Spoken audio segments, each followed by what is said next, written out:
November 15, 1942.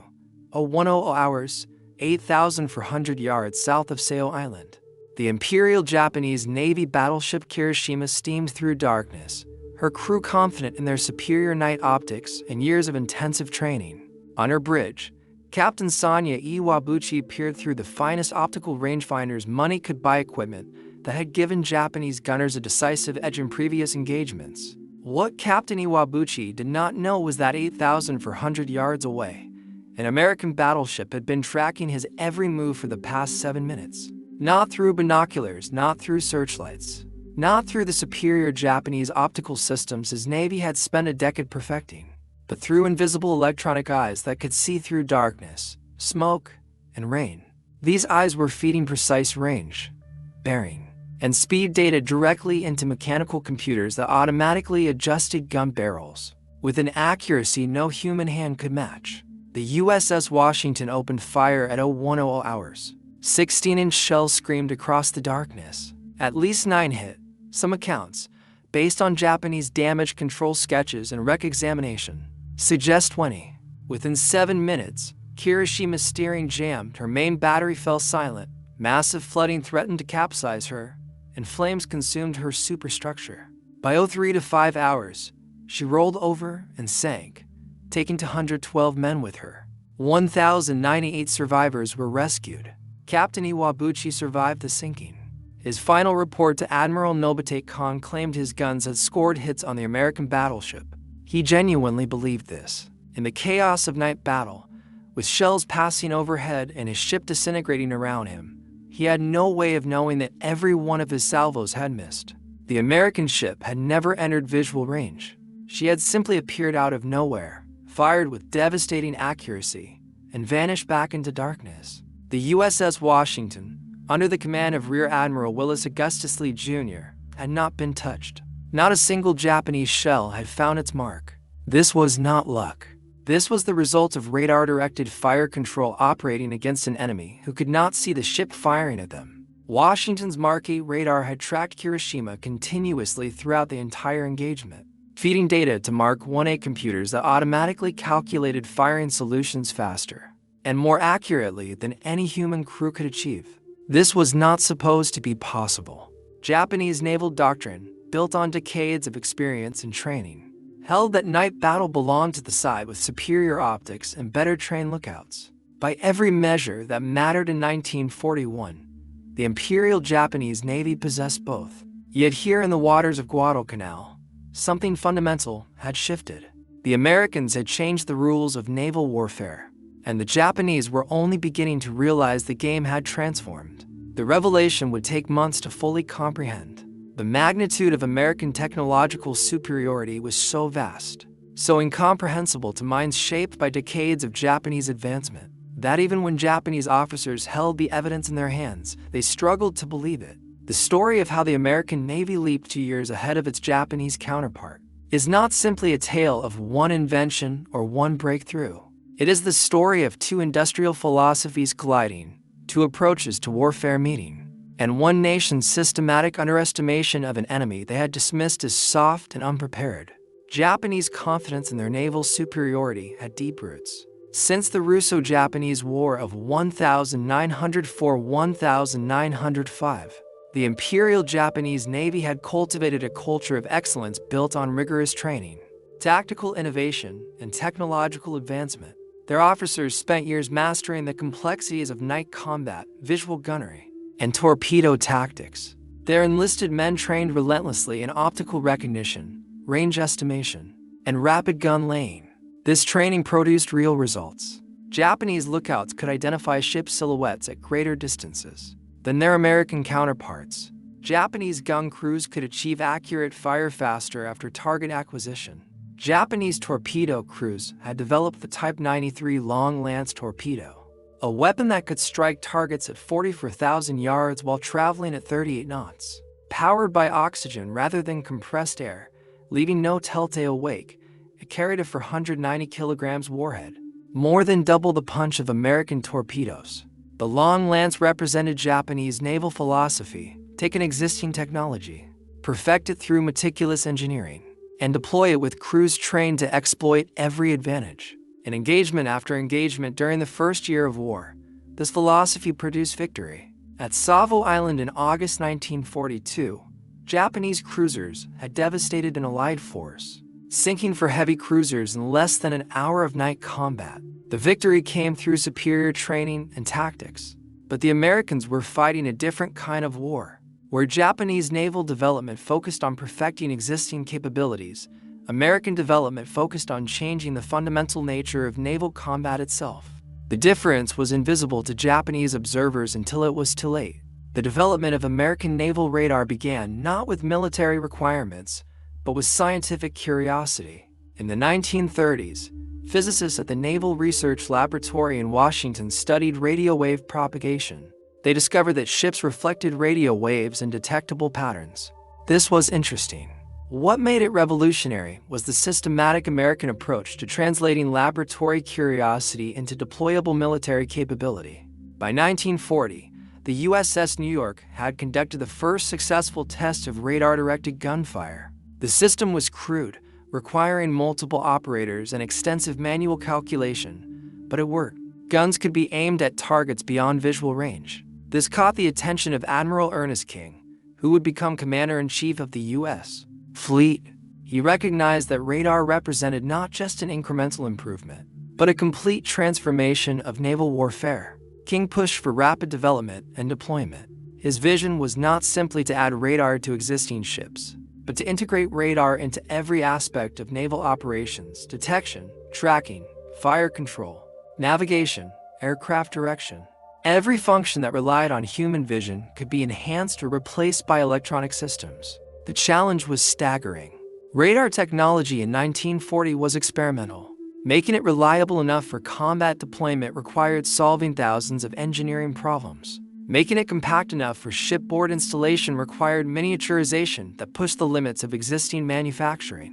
Making it accurate enough for fire control required precision that exceeded most pre-war industrial standards. The Americans solved these problems not through individual genius, but through systematic industrial organization. The Massachusetts Institute of Technology Radiation Laboratory was established in October 1940. Within a year, it employed over 4,000 scientists and engineers. Over the course of the war, the single laboratory would develop more than 100 different radar systems, each optimized for specific tactical applications. The Radiation Laboratory represented American organizational genius applied to technological warfare. Scientists from universities across America converged on campus laboratories in Cambridge. Physicists who had spent careers studying theoretical problems now focused on practical applications. The laboratory operated on principles that seemed chaotic to traditional military research, but produced results with remarkable speed. Research teams worked in parallel on overlapping problems. Competition between groups was encouraged. Successful solutions were immediately shared across all teams. Failures were analyzed and lessons distributed within days. This created an innovation ecosystem where breakthroughs in one area accelerated progress in adjacent fields. The laboratory's output was staggering. Mark V radar for aircraft tracking, Mark 8 for surface fire control, Mark 12 for improved surface tracking, Mark 22 for close-range anti-aircraft work. Each system addressed specific tactical needs identified through fleet feedback. When combat reports revealed limitations in existing systems, engineering teams modified designs and tested improvements within weeks. Manufacturing integration was built into the research process from the start. Laboratory engineers worked directly with industrial partners to ensure designs could be mass-produced. Prototypes were tested not just for performance, but for manufacturability. Components were standardized across multiple systems to simplify production and maintenance. This approach meant laboratory developments reached fleet deployment faster than Japanese systems moved from prototype to initial production. Japanese radar research remained primarily academic through 1943. Brilliant scientists at university laboratories made genuine advances in component technology, but the organizational structure that could translate these advances into deployed fleet systems did not exist. Research remained compartmentalized. Different laboratories competed for limited resources rather than collaborating. The bridge from laboratory to factory to fleet was never built with the systematic thoroughness Americans achieved. This was American industrial strength in concentrated form. Japan had brilliant scientists. What Japan lacked was the industrial depth to take brilliant ideas and transform them into thousands of identical units deployed across an entire fleet. The difference was not in scientific capability, but in systematic application at scale. The Mark 8 fire control radar entered service in mid-1942. It could track surface targets at 25,000 yards in complete darkness, providing range, bearing, and rate of change with sufficient accuracy to direct main battery guns. The system was not perfect. Early versions suffered from interference and false returns, but American doctrine accepted imperfection if the system worked well enough to provide tactical advantage. The Japanese approach to technology demanded perfection before deployment. This meant Japanese radar development, though scientifically advanced in some areas, lagged in practical application. Japan had developed a 10 cm cavity magnetron by 1939, a significant achievement. But perfectionist engineering culture delayed deployment until systems met impossibly high reliability standards. By the time Japanese radar reached fleet deployment in meaningful numbers, American systems had advanced through multiple generations. The gap was widening. American radar development was not a single program, but dozens of parallel efforts, each feeding improvements back into the industrial base. When Mark 8 radar showed limitations, engineers developed Mark 12 with improved discrimination. When Mark 12 proved insufficient for anti-aircraft work, they developed Mark 22 specifically optimized for tracking aircraft. Each iteration took months, not years. Each improvement was deployed across the fleet as quickly as ships could be retrofitted. Japanese naval technology development could not match this pace. Resources were limited. Industrial capacity was stretched thin, building ships, aircraft, and weapons. Radar development was assigned to multiple competing research groups with limited coordination. There was no equivalent to the radiation laboratory, no centralized effort pushing systematic improvement across all applications simultaneously. The result was that by mid-1943, American surface combatants routinely carried multiple radar systems, optimized for different functions. SG surface search radar provided an overall battlefield picture. Fire control radars guided guns. Air search radars detected incoming aircraft at distances that allowed effective combat air patrol vectoring. These systems were integrated through plotting rooms where operators synthesized electronic data into comprehensive battlefield awareness. Japanese ships in the same period typically carried a single radar system, if any, used primarily for early warning. Integration with weapons systems was minimal. Fire control remained primarily optical. This meant Japanese ships in night combat were fighting partially blind against enemies who could see clearly. The Battle of Guadalcanal demonstrated this disparity with brutal clarity. Rear Admiral Lee commanded Task Force 64, built around battleships Washington and South Dakota, screened by for destroyers. His mission was to prevent Japanese reinforcement of Guadalcanal. Intelligence indicated a strong Japanese force approaching, built around battleship Kirishima and multiple cruisers under Admiral Kond. Lee was uniquely qualified for radar-directed night action. Before the war, he had won 5 gold medals in shooting at the 1920 Olympics in Antwerp, demonstrating the precision and calculation that would define his command style. More importantly, he had been involved in radar development and testing since its earliest days. He understood the capabilities and limitations of the equipment in ways most commanders did not. He had studied the technology, participated in trials, and grasped both its potential and its constraints. This knowledge gave Lee something rare among naval commanders in 1942: confidence in systems that seemed almost magical to contemporaries. He trusted the technology enough to fight based on electronic information, rather than visual confirmation. Lee had conducted exercises using radar for fire control. He had seen the system work in test. He knew that radar could provide accurate firing solutions at ranges where optical systems were useless. This knowledge meant he was willing to exploit capabilities other commanders might have been too cautious to trust in combat. Lee's force made contact at 2,317 hours on November 14th. SG radar detected Japanese ships at over 18,000 yards. Lee held fire, allowing Japanese forces to approach while his fire control radars locked on and computed firing solutions. This required discipline. His crews could hear Japanese forces approaching through sound gear. Lookouts strained to catch visual glimpses, but Lee trusted his radar to tell him when to fire. Japanese forces, relying on visual detection, were unaware they had been detected and tracked. The Japanese force split, attempting to flank Lee's formation. This maneuver, tactically sound against an optically detecting enemy, was futile against radar tracking. Lee's plotting rooms maintained perfect awareness of Japanese dispositions. At 0100 hours, with Japanese ships at 8,400 yards and still unaware of Washington's position, Lee ordered batteries released. Washington's main battery spoke first, 16-inch guns firing on radar solution in complete darkness. The salvo hit. Hiroshima's superstructure erupted in flames, providing the first visual confirmation of her position to Japanese observers. But by then, it was too late.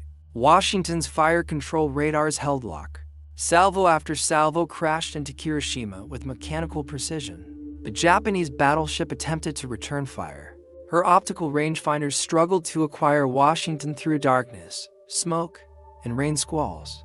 The few salvos Hiroshima managed were unguided estimates based on muzzle flashes. None found their target. Within 7 minutes, Hiroshima was mission killed, dead in the water with critical damage. She would sink 3 hours later. The engagement lasted 7 minutes. In that time, Washington had fired 75 16-inch shells. At least 9, possibly as many as 20, scored direct hits. Hiroshima had fired only a handful of poorly aimed salvos. The disparity was not in courage or training, but in fundamental capability. Lee had been fighting with perfect information. Khan had been fighting blind. Admiral Khan's after-action report noted that American forces had demonstrated detection and fire control capabilities that seemed impossible. Japanese observers reported American salvos arriving with uncanny accuracy despite the absence of searchlight illumination or visible use of optical rangefinders. Some Japanese officers speculated that American ships must have been equipped with new optical systems of extraordinary power.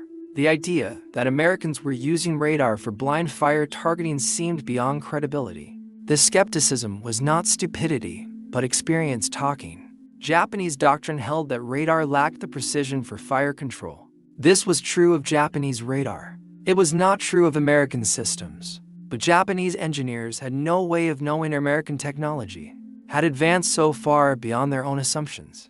The truth began to penetrate Japanese thinking through accumulated evidence. Lieutenant Commander Toshikazu Omi, a staff officer in the 8th Fleet, was tasked with analyzing patterns in American tactical success. He collected after-action reports from multiple engagements. A pattern emerged. American forces consistently initiated fire at ranges exceeding visual detection capability. American accuracy in night combat exceeded what optical systems could explain. American ships maneuvered as though they possessed perfect awareness of Japanese positions regardless of visibility conditions. Omi concluded that Americans possessed detection systems fundamentally superior to Japanese equipment. His analysis estimated American radar technology was approximately 2 years ahead of Japanese capabilities. This report, submitted in early 1943, was met with skepticism by staff officers who found the assessment too pessimistic. The idea that American technology from a nation Japanese propaganda had dismissed as decadent and industrially weak could be 2 years ahead was psychologically difficult to accept. But Omi was correct, and the gap was widening. By mid-1943, the technological disparity had expanded to 3 years.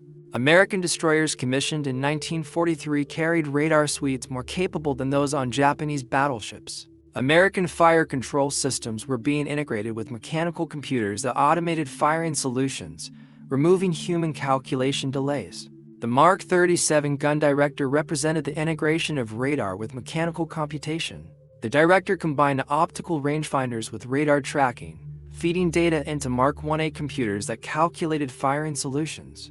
The system could track targets visually when possible, switch seamlessly to radar tracking when targets were obscured, and maintain fire control solutions during transitions between modes. The Mark I fire control computer was a mechanical marvel, a room-sized assembly of gears, cams, and servo mechanisms that continuously solved differential equations, describing projectile ballistics. Operators input target data, ship motion, wind speed, and powder temperature. The computer automatically calculated gun elevation and bearing, adjusting continuously as targets maneuvered. Earlier mechanical computers required human operators to input manual adjustments based on observed fall of shot. Mark 1A integrated radar feedback directly into calculation loops. When radar showed projectiles falling short, the computer automatically adjusted elevation for the next salvo. This closed-loop fire control was revolutionary. It removed human reaction time from the targeting cycle. The result was sustained accurate fire at ranges where visual systems could not function. American battleships could engage targets at 20,000 yards in darkness or poor visibility, and maintain hit rates that would have been considered excellent in daylight action. With optical systems, Japanese battleships attempting to return fire were reduced to firing at muzzle flashes, with no ability to observe fall of shot or correct aim. The technical sophistication extended beyond individual systems to integration across the ship.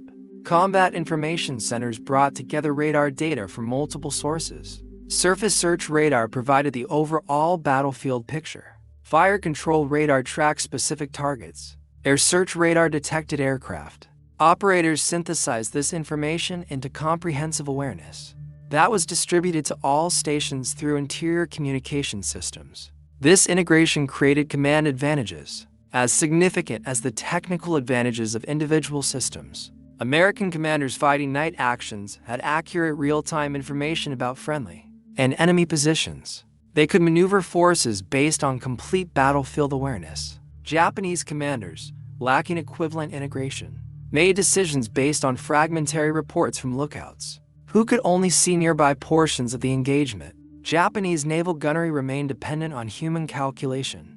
Rangekeepers assisted with computations, but final firing solutions required trained operators making manual adjustments. This worked well when visual contact allowed continuous observation. It was nearly useless when targets existed only as radar returns. The technological gap manifested in every aspect of naval operations.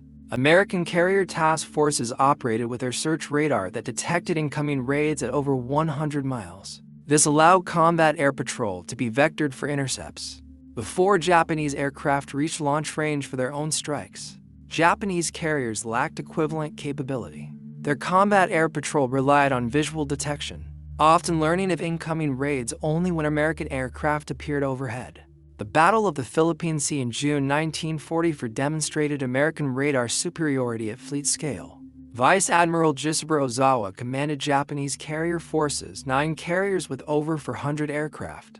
He planned to use superior aircraft range to strike American carriers, while remaining outside American strike range. The plan required that Japanese scouts locate American forces first, and that Japanese strikes avoid American combat air patrol during approach. Neither assumption held. American radar detected Japanese scouts at extended ranges. When Ozawa launched his first strike wave of 69 aircraft on June 19 at 0830 hours, American radar detected the formation while it was still forming up over Japanese carriers. By 0900 hours, American fighter directors had vectored Hellcats to intercept. The Japanese strike ran into a coordinated defense with fighters positioned by radar guidance. To achieve maximum intercept efficiency, the American defense was clinical in its efficiency. Fighter directors aboard carriers watched radar screens showing friendly and enemy formations. They vectored combat air patrol to intercept positions calculated to maximize defensive effectiveness. Hellcat pilots received continuous radio updates on enemy position, altitude, and heading. They approached Japanese formations from optimal attack angles, achieving surprise despite attacking in daylight. Japanese strike leaders found themselves intercepted before attacking positions. Formations were broken up by coordinated attacks from multiple directions. Pilots who survived the initial onslaught faced the gauntlet of anti-aircraft fire from ships, alerted by radar with time to prepare. The proximity-fused shells filled the air with fragments that damaged aircraft, even near misses. Of 69 aircraft in the first wave, only 27 survived to return to their carriers. Not one landed a hit on American ships. Ozawa launched 3 more strikes that day. The second wave launched at 056 hours with 129 aircraft. American radar detected the formation at 0915 hours. Fighter directors scrambled additional combat air patrol and positioned forces for optimal intercept. 97 Japanese aircraft were shot down, 6 damaged American ships, none critically. The third wave launched at 100,000 hours with 47 aircraft. 27 were shot down. The fourth wave launched at 130 hours with 82 aircraft. 73 were shot down. By day's end, Japan had lost 346 carrier aircraft in combat. American combat losses totaled 29 aircraft on June 19th. The numbers told a story of systematic slaughter. Japanese formations were being destroyed with industrial efficiency.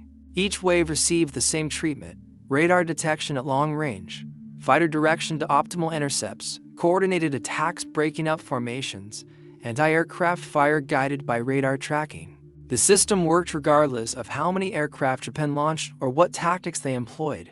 From Ozawa's perspective aboard carrier Taihao, the battle was an incomprehensible disaster. Strike after strike departed to attack American carriers. None achieved significant hits. Few aircraft returned. Radio communications from strike leaders indicated they were under attack by fighters, who seemed to know exactly where Japanese formations would be. The only explanation was that American detection capabilities exceeded anything Japanese intelligence had believed possible. The psychological impact on surviving Japanese pilots was profound. Lieutenant Masato Kokumer, a carrier division commander who would later write extensively about Japanese naval aviation, noted in post-war writings that after the Philippine Sea, Japanese pilots increasingly felt they were fighting an enemy who could see them coming from impossible distances. This was not superstition. It was an accurate assessment of radar capability, creating tactical omniscience. American technological superiority extended beyond detection and fire control into weapons themselves. The proximity fuse developed at the Applied Physics Laboratory, and Section T of the National Defense Research Committee entered combat use in January 1943. The fuse used a miniature radar transmitter to detonate shells when they passed near aircraft, dramatically increasing the lethality of anti-aircraft fire. The first combat use occurred on January 5, 1943, when cruiser Helena fired proximity-fused 5-inch shells against Japanese aircraft off Guadalcanal. The results were immediately apparent. Hit rates against maneuvering aircraft increased dramatically. Shells that would have been clean misses with contact fuses now detonated close enough to damage or destroy targets with fragments. The development of the proximity fuse represented American technical achievement at its finest. The device needed to withstand the shock of gun-firing forces exceeding 20,000 times gravity. It needed to operate reliably after being subjected to extreme acceleration, vibration, and temperature changes. It needed to discriminate between aircraft targets and surface clutter like waves. It needed to function in rain, clouds, and varying humidity. It needed to be cheap enough for mass production as shells were expendable munitions. Solving these problems required advances across multiple fields: miniaturization of vacuum tubes to create radio transmitters small enough to fit in shell casings, development of battery technology that could survive firing shock and provide power for the few seconds of shell flight, design of arming systems that prevented premature detonation but activated the fuse at a safe distance from the firing ship, engineering of manufacturing processes that could produce millions of units with consistent reliability. The proximity fuse program involved over 4,000 people working across multiple laboratories and factories. Component production was distributed to minimize security risks. Final assembly occurred in dedicated facilities. Quality-controlled testing verified every unit before acceptance. The system produced proximity fuses at rates exceeding 100,000 per month by 1944. Japanese air crews suddenly faced defensive fire that exploded near their aircraft, even when gunners aimed imperfectly. The psychological impact was significant. Pilots reported shells bursting near them with uncanny accuracy. The effect was amplified because Japanese intelligence did not understand how the fuses worked. Pilots could not develop countermeasures because they did not know what they were facing. Japanese engineers knew proximity fuses were theoretically possible. Multiple research groups studied the concept, but building them required industrial capacity, precision manufacturing, and systematic quality control at scales Japanese industry could not match. While simultaneously producing ships, aircraft, and conventional weapons, the proximity fuse was not simply one invention, but the product of an entire industrial ecosystem optimized for high-technology mass production. By late 1944, The technological disparity had become so severe that American and Japanese naval forces were essentially fighting different wars. American planning assumed comprehensive radar coverage, automated fire control, and integrated command and control through combat information centers. Operations were designed around these capabilities. American doctrine considered night operations against surface forces routine.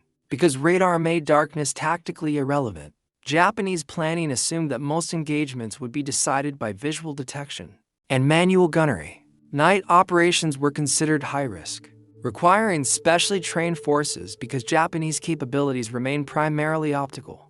This meant Japanese commanders planning operations faced constraints American commanders had eliminated through technology.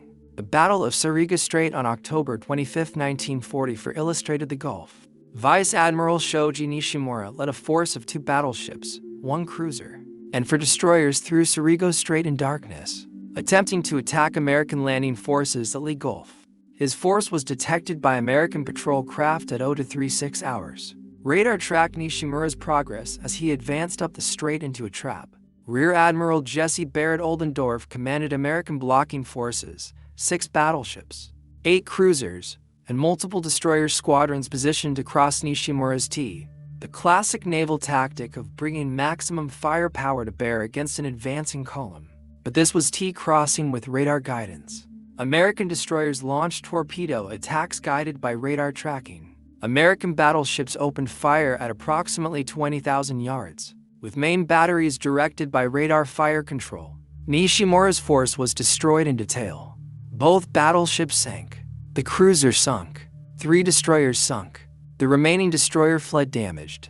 American casualties were minimal. The battle had been less a fight than an execution, with Japanese forces advancing unknowingly into preset positions where American radar-guided weapons achieved near-perfect surprise and devastating accuracy. Nishimura had been sailing blind into an enemy who watched his every move. Japanese lookouts never detected American battleships until salvos began landing. The first indication Japanese forces had of American presence was shells exploding among their ships. They attempted to return fire, but had no clear targets. American battleships remained at ranges where visual detection was impossible in darkness. The engagement lasted less than 30 minutes. It demonstrated that against radar-equipped opponents, advancing through confined waters at night was suicide. Lieutenant Commander Omiya, analyzing the battle afterward, noted that Japanese forces had attempted tactics that would have been sound against an opponent with similar technological limitations. Against radar-equipped forces with fire control automation, those same tactics were fatal. The lesson was clear, but came too late to affect Japanese operational planning. The full statistical picture of American industrial output and naval construction became apparent only after war's end. Between December 1941 and September 1945, American shipyards produced 28 fleet carriers. Japan built 17 carriers of all types during the same period, and most of these were converted from other hull types rather than purpose-built. American production included 71 escort carriers, small carriers built on merchant hulls optimized for submarine warfare and amphibious support. These vessels, individually less capable than fleet carriers, provided distributed air power across the Pacific. Japanese production included no equivalent, as Japanese doctrine focused on fleet carriers for decisive battle, rather than distributed air power for continuous operations. American shipyards produced 8 new battleships during the war, all of Iowa or North Carolina class. These vessels incorporated radar and fire control technology from their initial construction, with designs optimized for integration of electronic systems. The North Carolina class, authorized before war began, were retrofitted with improved radar during construction. The Iowa class incorporated lessons learned from early war combat, with electrical systems and interior layouts designed around radar integration from the keel up. Japanese battleship Yamato and her sister Musashi represented the apex of traditional battleship design, 64,000 tons displacement, 18 inches main batteries throwing shells weighing over 1 ton each. Armor designed to resist any shell fired by any existing battleship. These vessels were engineering marvels, the largest battleships ever constructed, but they were built around assumptions that proved obsolete. Their design emphasized visual range finding, with optical equipment of extraordinary quality. Their fire control systems relied on trained operators manually computing solutions. They carried radar as an afterthought, equipment retrofitted into spaces not designed to accommodate it. The integration was poor. The capability was limited. Against radar-equipped opponents, Yamato and Musashi's advantages in armor and armament were negated by inability to bring guns to bear effectively. The contrast illustrated diverging philosophies. Japanese design prioritized the perfect execution of traditional naval warfare. American design prioritized integration of new technologies that changed the nature of naval warfare. Japanese battleships were built to win traditional gun duels. American battleships were built to fight integrated actions where radar-guided guns engaged targets at ranges visual systems could not reach. The disparity extended through every category. 377 American destroyers compared to roughly 63 Japanese destroyers. American destroyers late in the war carried radar suites that provided detection, tracking, and fire control capabilities approaching those of pre-war cruisers. Japanese destroyers remained primarily gun and torpedo platforms with limited electronic capability. 232 American submarines compared to 126 Japanese submarines. American submarines were equipped with radar that allowed surface attacks at night with minimal risk of detection. Japanese submarines relied primarily on periscope observation, limiting their effectiveness against alert opponents. American escort carriers, 71 vessels built on merchant hulls, provided distributed air power across the Pacific. These ships operated in support of amphibious landings, conducted anti-submarine patrols, and provided air cover for convoys. Japanese production included no equivalent vessels. Japanese doctrine remained focused on fleet carriers for decisive battle rather than distributed air power for sustained operations. The numerical disparity was severe, but numbers alone understated the real gap. An Essex-class carrier commissioned in 1944 represented more combat power than 2 or 3 Japanese carriers from earlier in the war. An American destroyer from 1944 could perform missions that would have required a cruiser in 1941.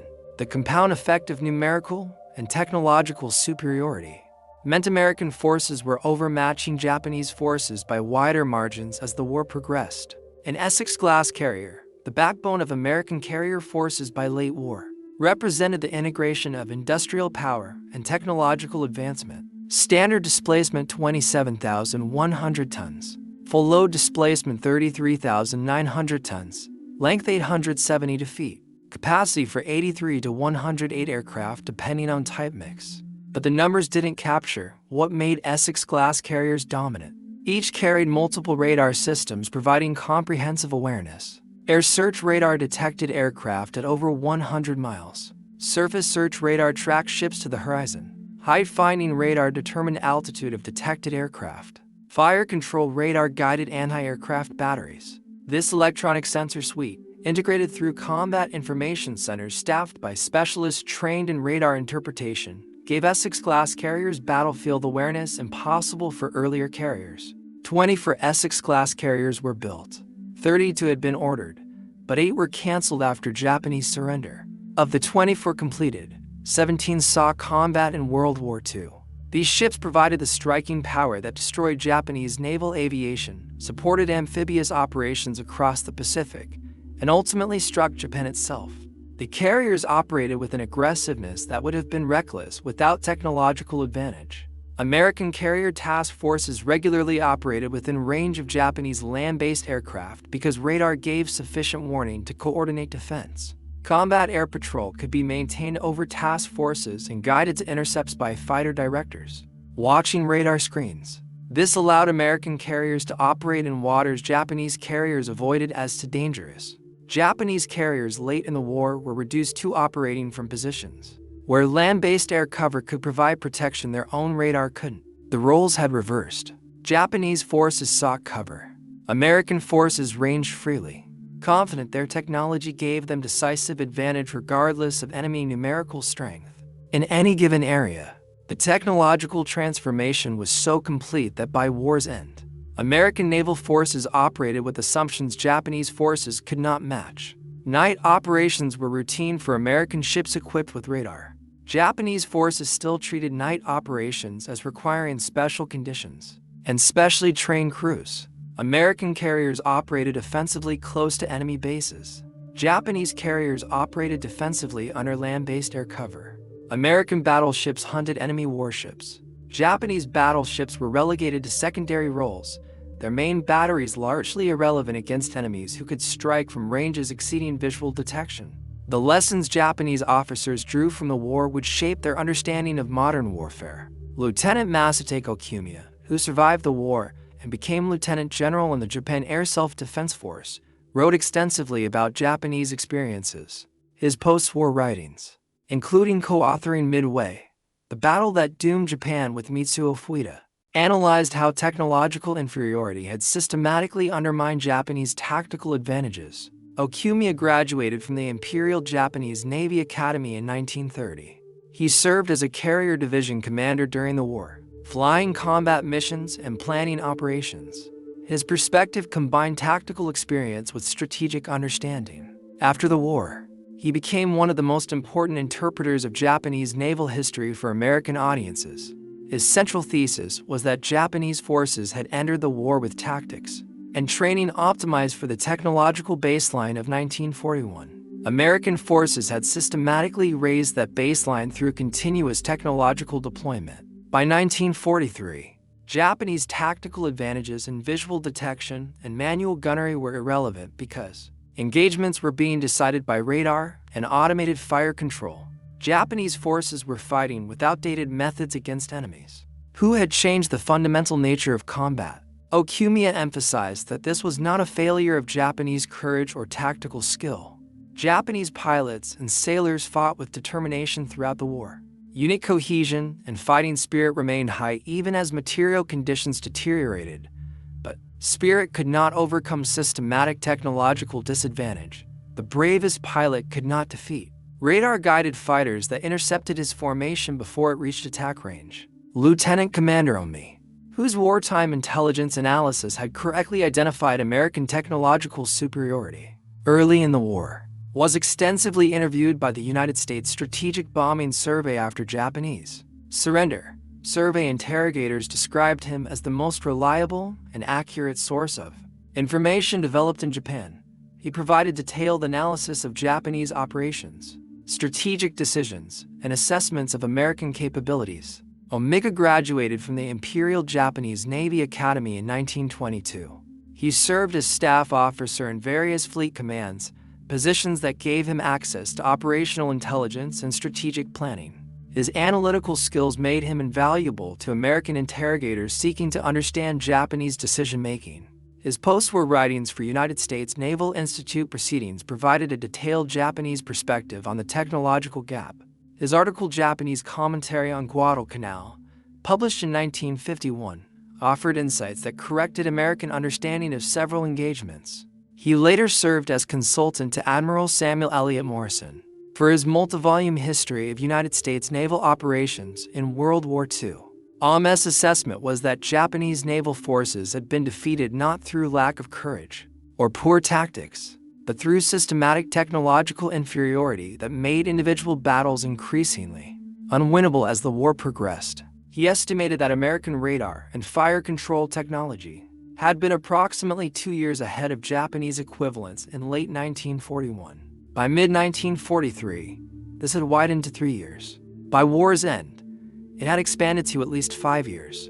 The gap widened because American industrial and research capacity allowed rapid iteration and improvement, while Japanese capacity was overwhelmed simply trying to deploy earlier generation systems. American radar development progressed through multiple generations during the war.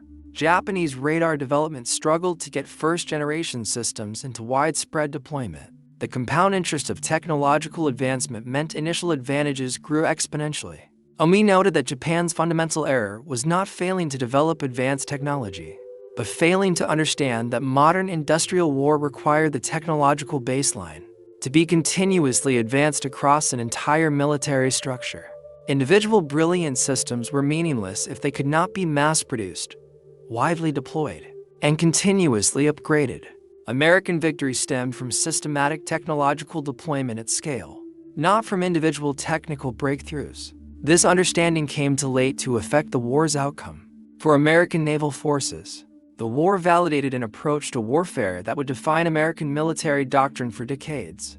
Technology could create advantages so decisive that traditional factors like individual courage, unit training, and tactical skill became secondary considerations. Investing in technological superiority delivered returns that exceeded any other military investment. The officers who fought the Pacific War returned home convinced that America must never allow technological gaps to develop in America's disfavor. The radar and fire control systems that defeated Japan led directly to guided missiles, computerized battle management, and network-centric warfare.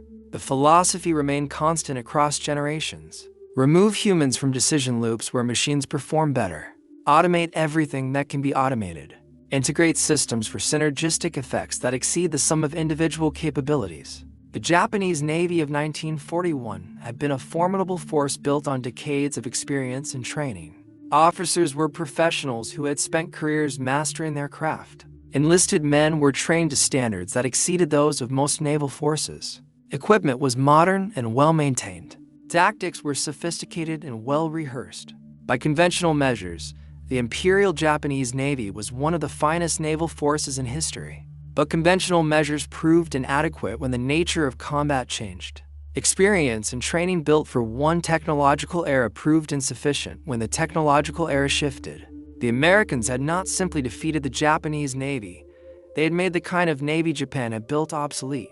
The fast battleship, the mass torpedo attack, the night engagement with superior optics, all the elements Japanese doctrine emphasized, became secondary to the overwhelming advantage of seeing the enemy when the enemy could not see you.